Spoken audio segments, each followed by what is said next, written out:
ബംഗ്ലാദേശിലെ സംഘർഷത്തിന്റെ പശ്ചാത്തലത്തിൽ ഇന്ത്യൻ ഉദ്യോഗസ്ഥരെയും കുടുംബാംഗങ്ങളെയും തിരികെ വിളിക്കുന്നു. ബംഗ്ലാദേശ് പാർലമെന്റ് തെരഞ്ഞെടുപ്പിന് മുന്നോടിയായി വൻ സംഘർഷ സാധ്യതയെന്നാണ് മുന്നറിയിപ്പ്. വിവരങ്ങളുമായി ഡൽഹിയിൽ നിന്ന് ശ്രീജിത്ത് ബാലകൃഷ്ണൻ ചേരുന്നു. ശ്രീജിത്ത്, എന്തൊക്കെയാണ് ഈ വാർത്തയുടെ വിശദാംശങ്ങൾ? ദിലീപ് കുമാർ, നമുക്കറിയാം കഴിഞ്ഞ വളരെയധികം മാസങ്ങളായി ബംഗ്ലാദേശിൽ മതന്യൂനപക്ഷങ്ങൾക്കെതിരെ വലിയ രൂപത്തിലുള്ള ആക്രമണം നടക്കുന്നുണ്ട്. ഏതാണ്ട് 8 മാസത്തിനിടെ 100ഓളം മതന്യൂനപക്ഷ വിഭാഗങ്ങളിൽപ്പെട്ട ആളുകൾ കൊല്ലപ്പെട്ടതായി റിപ്പോർട്ടുകളും പുറത്തു വന്നിട്ടുണ്ട്. ഇനിയിപ്പോൾ വരാൻ പോകുന്നത് ബംഗ്ലാദേശിലെ പാർലമെന്റ് തെരഞ്ഞെടുപ്പാണ്.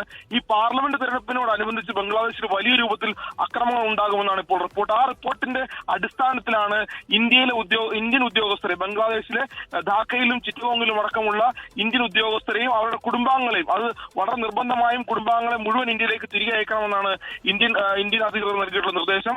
അതായത് ബംഗ്ലാദേശിൽ തുടരേണ്ടതില്ല, അത്യാവശ്യമുള്ള ഉദ്യോഗസ്ഥർ മാത്രം തുടർന്നാൽ മതിയാകും. കുടുംബാംഗങ്ങൾ, ബന്ധുക്കൾ അടക്കമുള്ള ആളുകൾ ബംഗ്ലാദേശിൽ അടിയന്തരമായി മടങ്ങി ഇന്ത്യയിലേക്ക് വരണമെന്നുള്ളതാണ് ഇന്ത്യ നൽകിയിട്ടുള്ള നിർദ്ദേശം. അത് ബംഗ്ലാദേശിൽ കഴിഞ്ഞ മാസങ്ങളായി നടക്കുന്ന അക്രമങ്ങളുടെ പശ്ചാത്തലത്തിലാണ് ഇങ്ങനെ നിർദ്ദേശം ഇന്ത്യ നൽകിയിട്ടുള്ളത്. ദിലീപ് കുമാർ, ലോകത്തെവിടെയായാലും ഏത് സമയത്തും 24 വാർത്തകളും ഓഗ്മെന്റഡ് റിയാലിറ്റി പാക്കേജുകളും എക്സ്പ്ലെയിനറുകളും വിശദമായി കാണാൻ ഞങ്ങളുടെ യൂട്യൂബ് ചാനൽ നിങ്ങൾക്ക് സബ്സ്ക്രൈബ് ചെയ്യാം.